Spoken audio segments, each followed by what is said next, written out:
Oi, pessoal, eu sou a Camila e junto comigo estão a Gabriela Oi, gente. e a Mariela. Oi, oi. Nós somos estudantes de Ciências Biológicas da UFMG e no podcast de hoje a gente vai conversar um pouco com a Marcela de Freitas Barreto.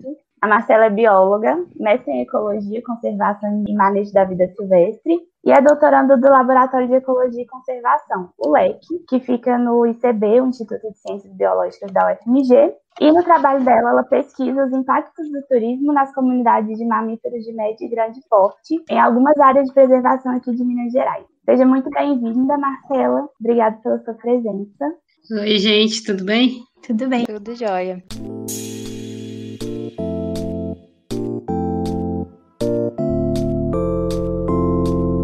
Começando o primeiro bloco, e aproveitando um pouco da experiência da Marcela, hoje nós vamos conversar sobre o turismo e os impactos para a fauna, tanto em relação aos possíveis problemas, mas também os aspectos positivos do contato entre os humanos e os animais. A gente também vai entrar em algumas questões relacionadas à gestão ambiental de unidades de conservação, falando sobre decisões, formas de manejo e planejamento do turista nessas áreas.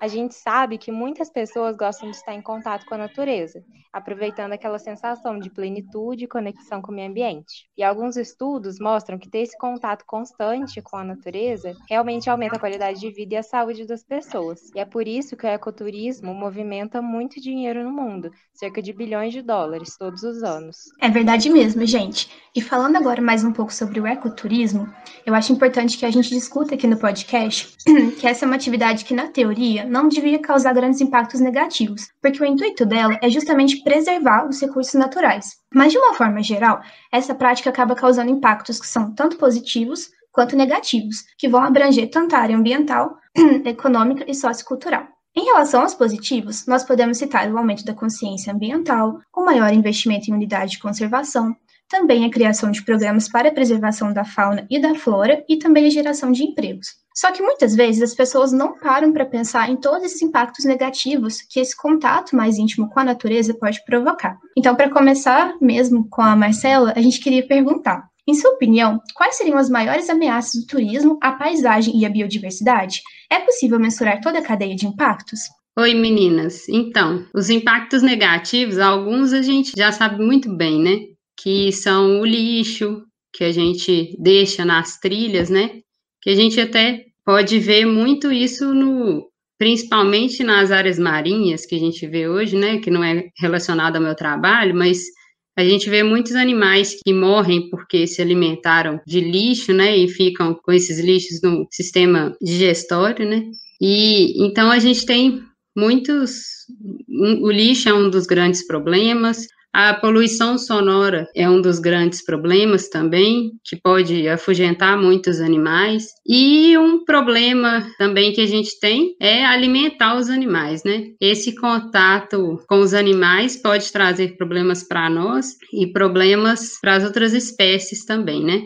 Não sei se a gente consegue mensurar todos os impactos que podem ocorrer, né? Mas é por isso que a gente tem que ficar monitorando esse turismo, né? E essas espécies que vivem nesses locais. Acho que a gente pode trazer a nossa conversa mais para a nossa realidade aqui no Brasil. Nós temos vários parques e outras áreas naturais que são muito procurados, por exemplo, para acampar, para fazer trilha ou até mesmo para algum passeio rápido. E com isso vem a necessidade de uma infraestrutura para atender o público. A gente precisa de plano de conservação e de planejamento para lidar com esse turismo. Mas mesmo que exista uma estrutura e organização, sempre tem algum tipo de impacto, tanto para a fauna quanto para a flora. Marcela, com tudo que você já presenciou, seja como pesquisadora ou como turista, você acha que os parques brasileiros estão realmente preparados para atender o público, considerando os impactos que podem ser causados ao meio ambiente? E qual tipo de intervenção você acha que pode ser feita para impedir esses impactos? A gente tem parque aqui no Brasil de todos os jeitos, assim, né? A gente tem parques com uma estrutura melhor, parques que não têm uma estrutura tão boa, assim, né? A gente vê muita diferença entre os parques. E alguns, sim, alguns estão preparados para essa estrutura, alguns têm um certo controle do turista, né? Da quantidade de turistas que entra nos parques. Alguns conseguem controlar até quantos turistas percorrem determinadas trilhas. Na pandemia, principalmente, eles estão conseguindo fazer muito isso, assim, regular quantas pessoas vão para determinada trilha, deixando uma pessoa no início da trilha para confirmar se a pessoa se cadastrou para fazer aquela trilha naquele dia ou não. Então, a gente tem esse tipo de controle, né? Mas é claro que o controle mais fácil que tem, assim, de ser feito é na entrada, né? Você anotar quantas pessoas foram naquele dia, quais as pessoas, isso é feito, né? Então, que a gente tem um controle, a gente consegue saber por mês, mais ou menos, quantos turistas entram no parque. Determinados parques podem fazer, fechar e abrir uma trilha, sabe? Durante uma época do ano está aberta determinadas trilhas, durante outra época do ano outras trilhas, então isso a gente pode diminuir o impacto na trilha também, né? Então, assim, algumas coisas podem ser feitas sim, e são feitas, porém, outros parques, a gente não tem condição de ter essa estrutura. E eu acho que a gente vai falar um pouco mais disso lá para frente, que eu acho que é o grande desafio dos gestores desses parques, sabe? Ter essa estrutura. E isso a gente discute um pouquinho mais para frente. Marcela, aproveitando que você tinha comentado isso sobre o controle da visitação e tal, a gente consegue realmente limitar a visita dos turistas a determinados pontos da unidade de conservação, por exemplo, do parque? Porque, assim, por mais que a gente tenha placas ou alguns impedimentos, sempre tem pessoas que avançam, né, que vão, assim. A gente consegue realmente, assim, fechar? Conseguir, consegue. Você tem que ter mais funcionário para isso, você tem que ter, né? Tem trilhas que a pessoa só vai por aquele caminho, entendeu? Não tem muito como ela desviar daquele caminho, sabe? Mas tem trilhas que não, tem vezes que não. Tem vezes que é muito difícil fazer isso porque você perde o controle se a pessoa vier por outro lugar, né? Então, isso é um grande problema que a gente tem no parque também. Não com turismo em si, mas até com pessoas de fora, né? A gente tem uma estrutura, a gente tem uma portaria no parque, mas tem muita gente que entra por outros lados do parque, por outras trilhas do parque que não são oficialmente turísticas. Esse é um problema dos parques, não do turismo específico, mas a gente tem esse problema, né? Então, assim, é uma coisa complicada de fazer? Mas em alguns parques, dependendo da trilha, você consegue fazer isso. Entendi. Se você tem uma entrada especificamente para aquela trilha e ela não encontra com outras, talvez você consiga fazer isso, mas nem sempre você vai conseguir, né? Entendi. Eu queria acrescentar também que os parques, pelo menos aqui em Minas Gerais, os que eu visitei, é muito difícil, assim, os parques não têm um padrão, né? Tem parque que é muito bem estruturado, tem parque que não tem uma portaria, tem parque que tem guia, tem parque que não tem absolutamente nada, tem parque que tem dormitórios para turistas e tal. E aí é muito difícil mensurar isso, né? Assim, dá para pôr em prática algumas ideias e tal em alguns parques, em outros não. Exatamente. A gente vê muito essa diferença entre os parques daqui de Minas, né, que são os que eu mais conheço também. A gente vê muito essa diferença. E aí eu acho que entra muito na dificuldade dos gestores, que a gente vai comentar mais para frente, Camila, que é essa diferença. Você acaba tendo um impacto na gestão também de quem está nesses parques, né? Isso eu acho que a gente pode comentar um pouquinho mais lá na frente, mas sim, a gente vê muito essa diferença, que eu acho que está ligada a muitas coisas, né? Burocráticas, dinheiro, e aí a gente discute isso direito mais lá na frente. Ótimo.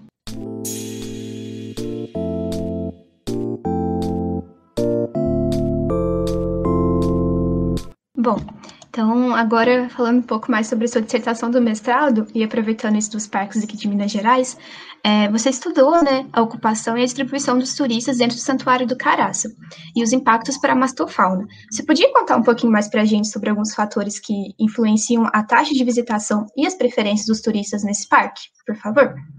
Sim, na minha dissertação, então, eu fiz as duas coisas, né? Primeiro eu fiz a ocupação e a detecção dos turistas, né? Para depois olhar como elas influenciavam a mastofauna, né? E Nesse primeiro capítulo, a gente olhou se o tipo de acesso da trilha, né? Se a trilha, logicamente, se a trilha estiver fechada sem acesso ao turismo, eu espero ter menos turista. Trilhas que são abertas e livres, né? O turista pode só entrar no parque e ir na trilha. E aquelas trilhas que, no caso, no Caraça, algumas trilhas são necessárias a contratação de guias. Então, essas trilhas, como que isso influenciaria a ocupação e a detecção? E aí, lembrando, ocupação é a presença da espécie naquele ponto, se ela está ali naquele ponto, e detecção é, dado que a espécie está naquele ponto, dado que ela existe naquele ponto, qual que é a chance de eu registrar essa espécie, tá? Então, essa é a diferença de ocupação e detecção. Outra hipótese que a gente tinha é a sazonalidade, né? Se era época de seca ou época de chuva. Isso influencia, né? Como é um lugar aberto, a gente espera que na época da seca a gente tenha uma maior, né, visitação pelos turistas, né? Se naquela trilha tinha corpo d'água, igual cachoeira, lagoa, que fosse possível o lazer desses turistas, a gente esperava que eles gostassem mais de onde tem cachoeira, essas coisas, e o tamanho da trilha, que era a distância até os pontos. E se essa visitação acontecia dia de semana ou fim de semana e feriado. Com relação aos nossos resultados, o turista estava muito espalhado, né, na unidade de conservação, muitos dos nossos pontos tinham turistas e nenhuma variável influenciou a ocupação dos turistas, mas algumas influenciaram a detecção dos turistas. Então, em trilhas que o acesso era livre, a detecção dos turistas foi maior do que em trilhas com guia e maior ainda que em trilhas fechadas. Isso é o que a gente esperava mesmo, até porque em trilhas com guia, primeiro que são trilhas geralmente com uma dificuldade maior, né? Então não é qualquer pessoa que consegue percorrer essas trilhas, e porque aumenta o custo da viagem também, né? Além disso, em trilhas com corpos d'água, a gente tinha uma detecção maior de turistas, que é o que a gente esperava, né? Então, se a trilha ia dar numa cachoeira, assim, a gente tinha mais turista do que em trilhas que não tinham cachoeira. Com relação à sazonalidade, os turistas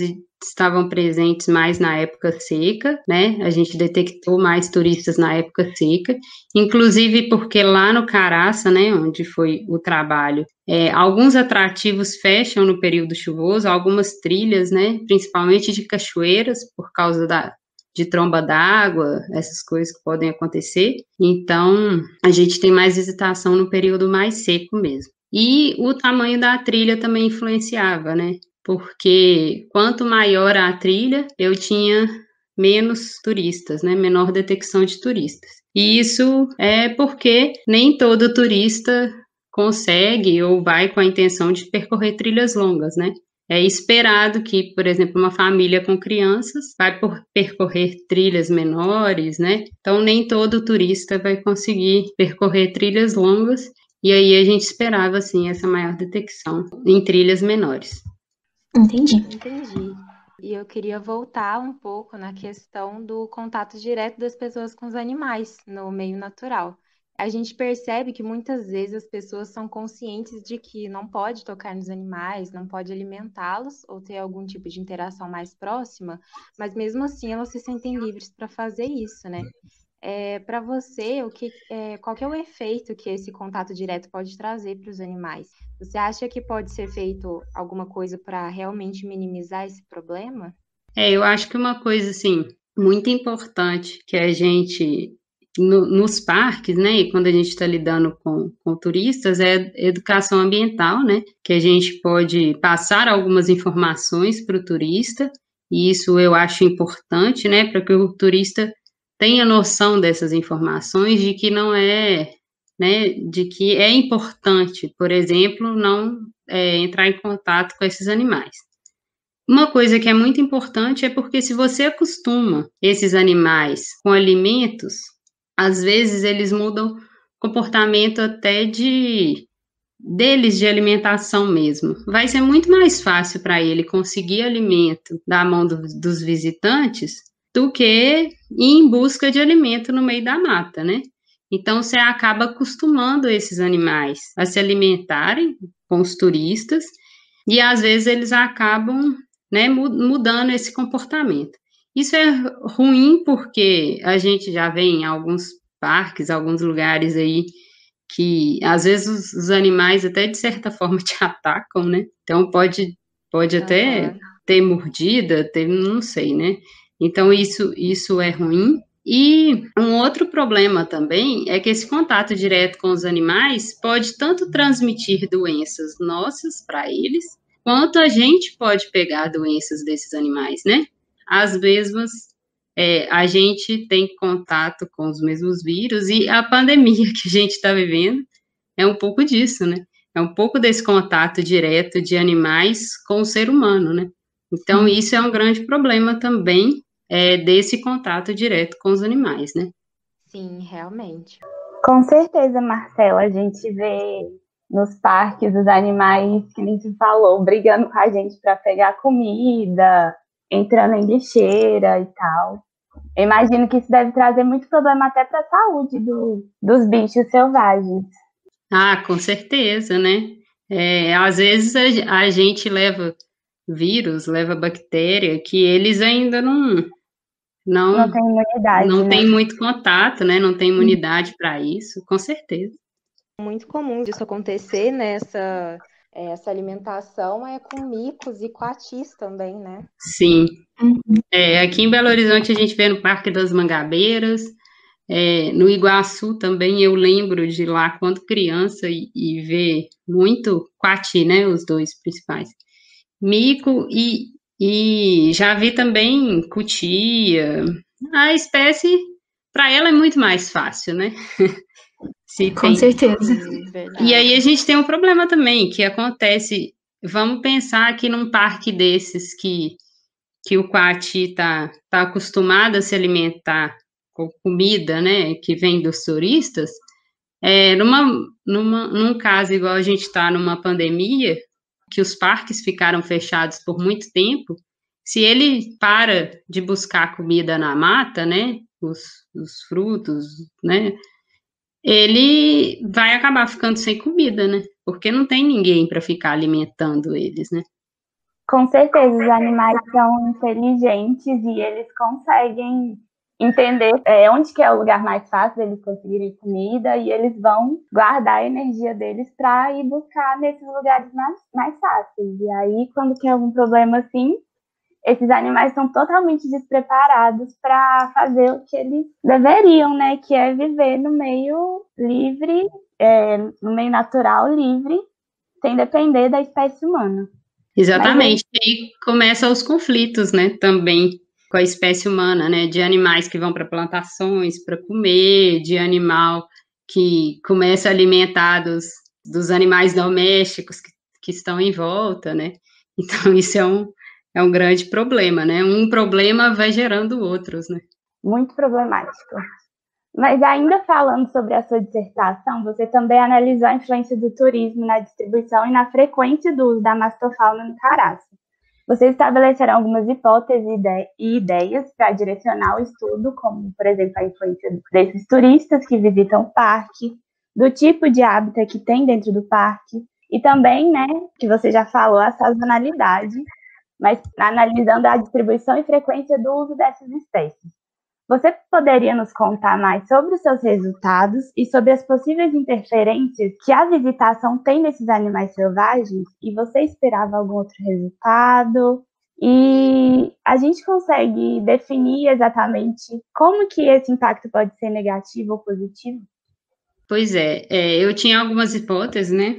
A hipótese do turismo era que em locais, né, em trilhas que tivessem o maior número de registros de turistas, né, eu teria uma menor ocupação e detecção das outras espécies.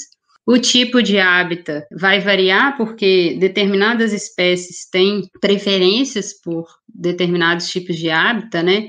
Tem algumas espécies que gostam mais de viver em floresta, outras mais em campo aberto, então a gente esperava essa diferença.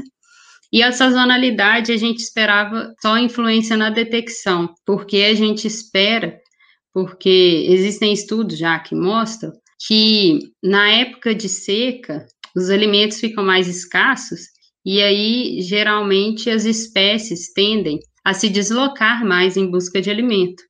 Então, essas espécies vão se deslocar mais e aí eu tenho uma maior chance de registrar essa espécie na minha câmera, né? Então, essas eram as minhas hipóteses inicialmente.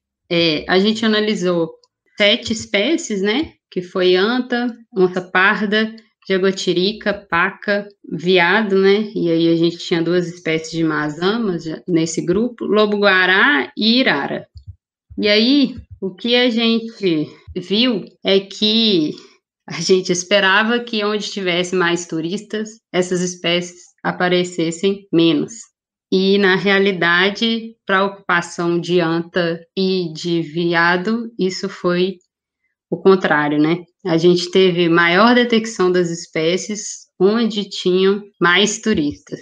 E para puma também, só que aí para detecção, anta e veado foi para ocupação, né? Então, onde tinham mais turistas, a gente tinha mais desses animais ocupando esses lugares, e detecção, a onça foi maior onde tinha maior número de turistas. Então, o contrário do que a gente esperava, os animais não evitaram, especialmente os turistas, né? E isso pode ser porque, como a gente viu lá no primeiro capítulo, né, quando a gente olhou a distribuição dos turistas, né, a água é um componente muito importante para os turistas e para as espécies também, né, e a gente sabe que os turistas também são atraídos por ambientes com melhor qualidade, e as espécies também. E muitos dos mamíferos que a gente utilizou são de hábito noturno. Então, pode ser que os turistas passam de dia e eles não deixam de usar aqueles lugares ali no período da noite, né? Que foi uma coisa que a gente não avaliou nesse trabalho e que a gente pretende avaliar, que eu pretendo avaliar agora para o doutorado, né?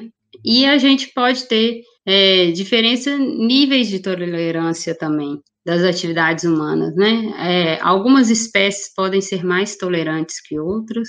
E outra coisa é que, apesar da irara ter uma grande atividade durante o dia, né, ela não foi afetada nesse caso, mas a gente tinha muito pouco registro de irara se comparado com os outros animais.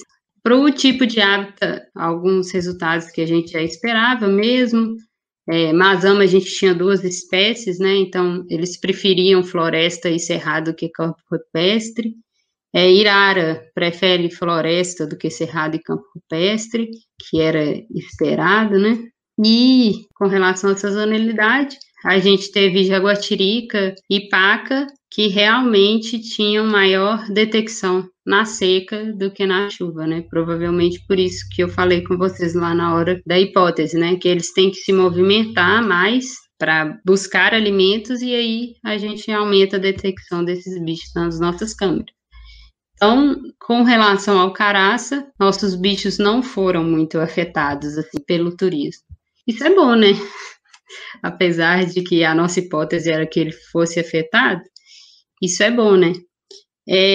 Esse limite de negativo, positivo, talvez uma coisa que às vezes a gente tenta fazer é um limiar, né? De quantos turistas vão afetar. Isso é muito complicado. A gente tenta fazer isso, mas é muito complicado porque a gente tem diversas espécies e cada uma pode ser afetada de forma diferente, em lugares diferentes elas podem ser afetadas de forma diferente. Então, aí eu vou voltar a falar o que a gente já falou lá atrás, monitoramento desses lugares, monitoramento dessas espécies, monitoramento de outras espécies, são sempre importantes para a gente ver como vai sendo o comportamento dessas espécies, né, o quanto elas estão sendo afetadas ou não ao longo do tempo, né. Esse monitoramento frequente é importante e deve ser feito. Com certeza, e a gente precisa de muito investimento para isso, né? Sim. E tá difícil, mas precisamos. Sim. Pois é. Eu achei muito interessante, talvez, essa possível tolerância, né, que os animais têm com a presença dos humanos. De forma geral, como que você acha que poderia ser um plano de manejo para essa questão? Pois é, eu acho que quando a gente lida com conservação, né, às vezes é muito complicado você pensar uma forma de conservar que abranja todas as espécies, porque cada uma é diferente da outra, né? Então, geralmente você tem que pensar em conservar as que são talvez mais frágeis, né, naquele ambiente, assim que você automaticamente conserva as outras, né? É uma espécie guarda-chuva, né, que a gente usa na biologia. É uma possibilidade, né?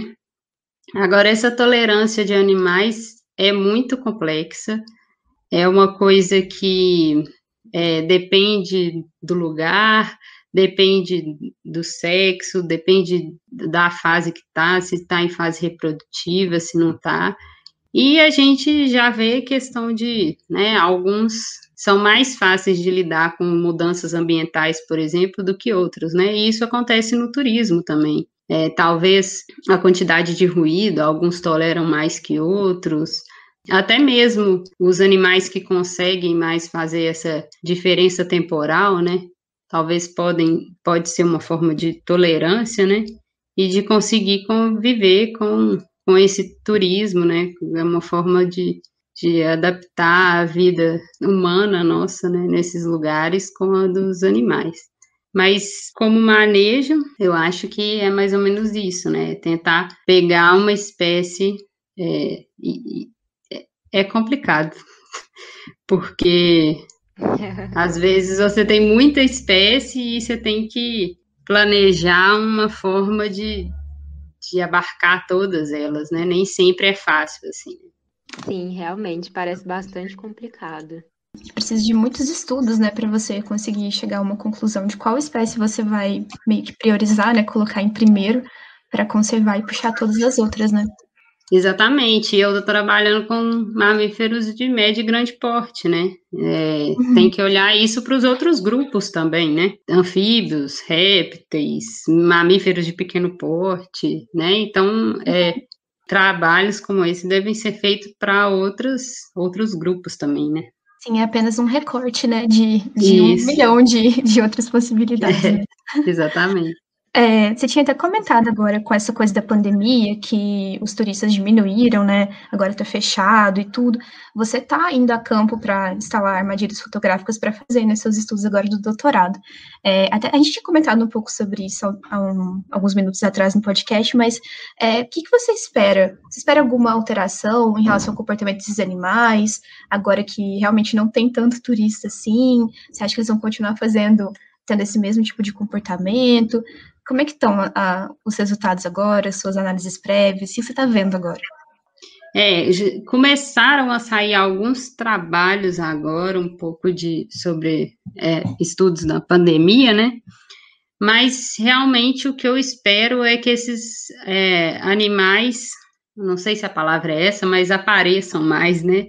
Que a gente consiga registrar mais animais. Assim, a gente chegou a ver desde o início da pandemia fotos de reportagem mostrando que não viam determinados animais em determinados locais e viam. Conversei com uma gestora também que ela falou que enquanto o parque estava fechado, às vezes ela via mais animais do que quando ele está aberto para visitação, né? E é exatamente isso que a gente quer olhar, né? Eu não consegui fazer pesquisa enquanto os parques estavam totalmente fechados, né? Eles estão oscilando a visitação, então tem dias que fecham, tem dias que abrem, mas de qualquer forma a visitação está mais regrada, né? Tá indo menos visitantes ao longo desses dias quando está aberto, ele está sendo mais controlado, né? Então, na maioria dos parques está indo no máximo 50% da visitação, que seria normal, né, antes da pandemia. Então, a gente vai conseguir ver no doutorado. No doutorado, a ideia é ampliar para mais parques, né? No meu mestrado foi só no Caraça, agora a gente vai fazer em mais parques.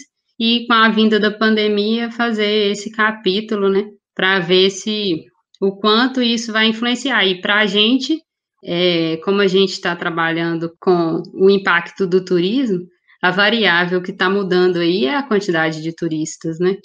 Então, a gente vai ver exatamente se esse impacto é do turismo mesmo ou não, porque as outras coisas continuam acontecendo no parque, né? As pessoas que entram pelo lado de fora continuam entrando. Então, é uma forma de avaliar mesmo o turismo, né? E o que eu espero é isso, que nessa época agora da pandemia, eu tenha mais registros, uma maior ocupação e detecção desses animais no parque, né? Mas eu estou indo tirar agora o primeiro, está começando agora, esses resultados vão ser mais para frente, eu não tenho resultado ainda disso. Nossa, mas vai ser uma boa oportunidade, né, de realmente conferir qual que é o efeito, né, dos turistas, confirmar mesmo. Exatamente.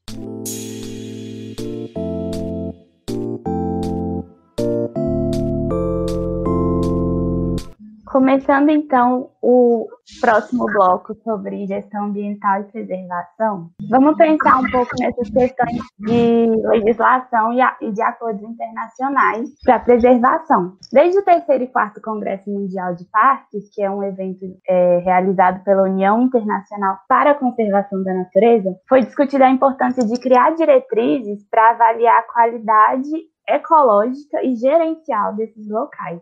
Desde então, muitas metodologias foram descritas para avaliar a qualidade dessa gestão nessas áreas de preservação. Na sua opinião, Marcela, essas metodologias elas estão sendo bem aplicadas? É possível criar propostas de planejamento realmente sustentáveis? Eu nunca trabalhei muito com essas metodologias, então eu não vou saber responder com relação à aplicação delas. Eu sei quais metodologias, né, existem para qualidade de gestão, mas no meu trabalho eu nunca avaliei isso, né, de verdade, e não sei falar como é a aplicação com relação à gestão dos parques, né? Mas acho que criar propostas de planejamento realmente sustentáveis é possível.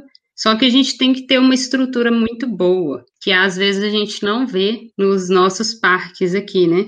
E isso não é culpa dos gestores. Eu acho que são muitas coisas envolvidas nisso aí.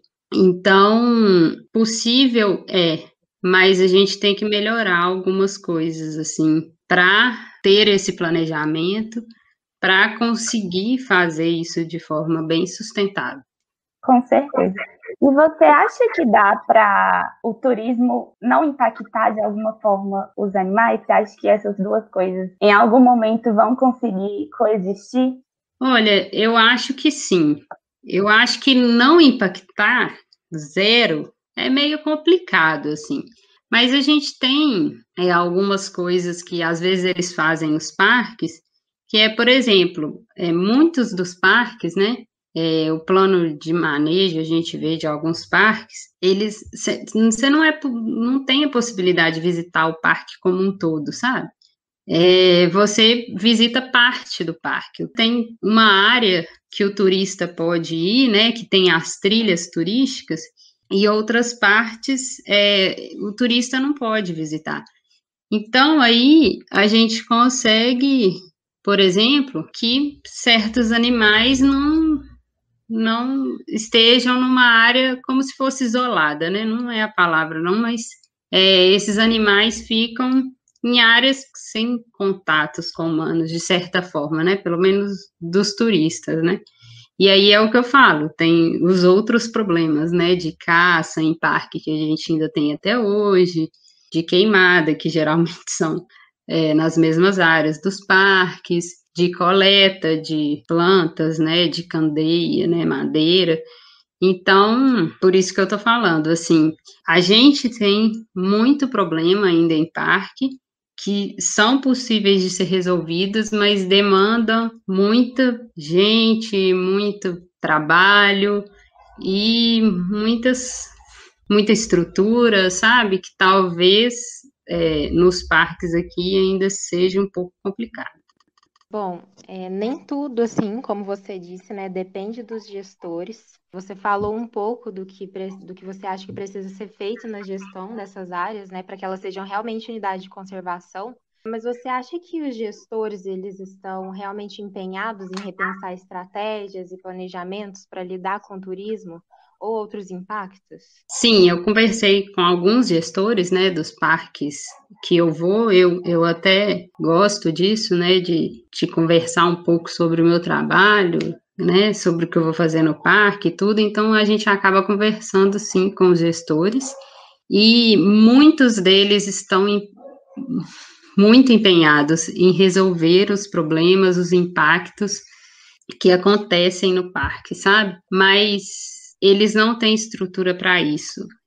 Burocracia, às vezes uma falta de fiscalização, falta de dinheiro mesmo, de financiamento, falta muito funcionário em parque, e com isso dificulta muito, né, o trabalho dos gestores desses lugares, das pessoas que trabalham lá, porque às vezes, por exemplo, para um lugar que geralmente pega fogo, você teria que fazer um trabalho na comunidade, alguma coisa, e você não tem nem funcionário para isso, nem dinheiro para isso, nem estrutura para isso, né? Então, alguns parques, por exemplo, a situação fundiária ainda não está bem resolvida, né? Ainda tem condomínios dentro do parque, ainda tem pessoas que moram dentro do parque. Então, isso tudo dificulta muito o trabalho dos gestores e das pessoas que estão, né, gerindo o parque, que estão trabalhando no parque, né? Mas muitos não é falta de empenho dos gestores. Eles fazem, mas às vezes eles não têm como fazer mais, sabe? Às vezes falta dinheiro para comprar pneu para caminhonete, sabe? Então é muito complicado você pôr isso nas costas dos gestores, sabe? Eu vejo Com gestores certeza. fazendo mais do que talvez eles conseguiriam fazer, sabe? Eu vejo, assim, tem gestor que eles mesmos fazem as placas que estão sendo usadas para indicação no parque, sabe? Então, assim, é muito mais do que isso, é muito mais do que só o gestor, né? A gente precisa dar condições para eles conseguirem fazer as coisas, né? Uhum. E eu fico pensando muito nisso, assim, porque a gente tende a sempre colocar a carga, né, a culpa no gestor ou coisa assim, mas a gente até conversou sobre isso um pouco também aqui, mas talvez a gente tivesse também que colocar um papel um pouco maior no turista, né? Como que a gente consegue fazer com que ele realmente, assim, seja consciente do seu papel, como que ele realmente fique engajado, sabe? Como que a gente pode fazer isso? Assim, quais são os meios que a gente pode trabalhar para fazer com que o turista realmente seja mais ativo nessa preservação, né, nessa consciência toda? Eu acho que o turista ele tem que ter a consciência na visitação, né? Em gerar o mínimo de impacto possível, e isso em coisas simples, de não jogar ali no chão, né? Ter essa colinha dele de lixo, e tentar perceber, assim, eu já vejo que alguns turistas que eu conversei, né, durante o trabalho, que alguns já gostam muito, já veem aqueles lugares como importantes, sabe? E eu acho que Uhum. educação ambiental é uma coisa muito importante, que a gente deveria ter nos parques, né? E aí a gente entra em mais uma coisa que a gente deveria ter nos parques e às vezes não é possível, né? Pelo que a gente acabou de falar. Mas Uhum. eu acho que a educação ambiental é muito importante, porque o turismo precisa de saber que áreas como aquelas precisam existir e precisam ter em diversas partes, né, do Sim. país, assim. Então, eu acho que é um pouco disso, sabe? É um pouco de... E o que eu estou tentando fazer um pouco mais no doutorado é tentar também nas redes sociais divulgar um pouco, sabe? Fazer um pouco de divulgação Uhum. científica, assim. Não só de resultado do trabalho, mas como que é o nosso trabalho, tentar falar um pouco do campo, de como é que é o campo, sabe? Eu acho Uhum. que eles saberem da importância do trabalho, do que a gente está falando, e tento muito quando eu estou fazendo trabalho em campo também, quando eles querem conversar, saber, sabe? Uhum. Tentar falar muito isso, e já vi turistas tiveram alguns turistas que vieram conversar comigo que vão há anos em determinado parque e que eles falam que já viram mudança. Hoje eles não veem tantos animais igual eles viam antigamente, sabe? Então essas coisas são importantes, né? E essa vivência nos parques é uma forma deles verem isso, né? Sim, deles entenderem a situação mesmo, né? Assimilar do próprio jeito deles também. Exatamente, né? Sim, essa coisa de divulgação científica é algo que a gente precisa realmente pensar, né? A gente precisa realmente mostrar para a sociedade mesmo, com toda certeza. Isso, eu tô tentando fazer, assim, de forma muito simples por enquanto, né? Mas eu tô tentando fazer pelo menos vídeo dos parques, de como foi o campo, de como que é instalar uma câmera fotográfica, como que foi Eu fiz 2 vídeos, né, até agora. Um mostrando como é um campo, né, de mastofauna, como é que como que é instalar as armadilhas fotográficas e tal, tentando mostrar isso, né, o que a gente prepara para ir para o campo, como que a gente faz, e o outro foi mais sobre o campo mesmo, o que a gente fez em cada dia, quantas armadilhas, como é que foi. Estou tentando fazer isso um pouco mais, porque eu acho que isso é importante, sabe? Não deixa de ser uma educação ambiental que talvez a gente não consiga fazer lá no parque, mas que a gente possa fazer, né? Sim, nossa, sensacional, muito legal mesmo.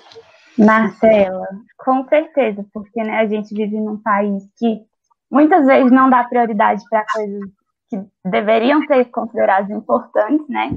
E acaba que a questão ambiental vai sempre ficando para escanteio, né? E aí não tem dinheiro para os parques, não tem educação ambiental nas escolas. Então, acho que é nosso papel também fazer essa divulgação científica para as pessoas que a gente tem contato, que estão perto da gente. E eu acho que isso que você está fazendo de divulgar o seu trabalho é uma coisa fantástica, porque a gente precisa disso mesmo. E não só para as pessoas, para os turistas, né? Aqui a gente está falando dos turistas, mas igual a gente estava falando lá em cima dos gestores, né? É nossa função como pesquisador dar retorno para os gestores, né? Não adianta a gente fazer o nosso doutorado, nosso mestrado, nossa iniciação científica, o que seja, nosso trabalho. É lógico que é importante a gente publicar, a gente fazer as coisas, mas sem dar o retorno para os gestores, porque esses dados são importantes, sabe? E a gente sentar lá e conversar com eles e ver o que realmente é possível fazer, o que não é possível fazer, de acordo com aqueles dados ali, com aquilo ali que a gente teve de resultado, o que a gente consegue melhorar, o que é possível fazer, né? E isso foi muito claro com o contato com uma das gestoras, né, de um dos parques, que ela falou, olha, a minha preocupação aqui é cachorro doméstico. Por que não? A gente vai ter dados, a gente vai ter registros, né? Por que não passar isso para elas? Por que não? É o que a gente pode também fazer, né? Não adianta a gente fazer e ficar com resultado só para a gente, né? No caso da minha pesquisa, é uma pesquisa, assim, bem prática, né? E a ideia é essa, é voltar nos parques, é falar, opa, isso aqui está acontecendo, né, esse lugar aqui, ó, não está passando bicho, quem sabe a gente fechar em alguma época esse lugar, né, não sei, né, pensar isso junto com os gestores, né, isso é importante. Com certeza. Sim, é realmente muito importante. Eu tenho visto esses vídeos no Instagram e eu acho muito interessante. E eu acho assim, né, a gente está vivendo uma fase que a gente está precisando muito da ciência e que mesmo assim ela não está sendo muito, né, considerada, né? Então eu acho que faz parte, a gente tem que fazer isso também, sabe? A gente tem que mostrar o que a gente faz, a gente tem que mostrar para a comunidade a importância do nosso trabalho. Às vezes não é nem culpa da comunidade, não, mas eles não têm nem noção do que a gente está fazendo ali, eles acham muito distante da realidade deles, e é um pouco de responsabilidade nossa também fazer isso, sabe? Então, por isso, juntando isso tudo, eu pus isso um pouco como responsabilidade do meu doutorado mesmo, sabe? de ir para campo, de tentar registrar o mínimo possível ali, né, tentar registrar algumas coisas, uma instalação de câmera, é lógico que às vezes tá os dois trabalhando, não tem quem registre, né, eu e mais um ajudante, então às vezes não tem quem registre, mas o mínimo ali a gente está tentando registrar para fazer isso, porque eu sinto falta disso e acho que isso é muito importante. Com certeza, nossa, a gente realmente precisa pensar em estratégias, né, de trazer isso mais para o público, de divulgar o que a gente faz, né, a gente precisa realmente dar esse retorno para a sociedade. É incrível que você esteja fazendo isso, muito mesmo.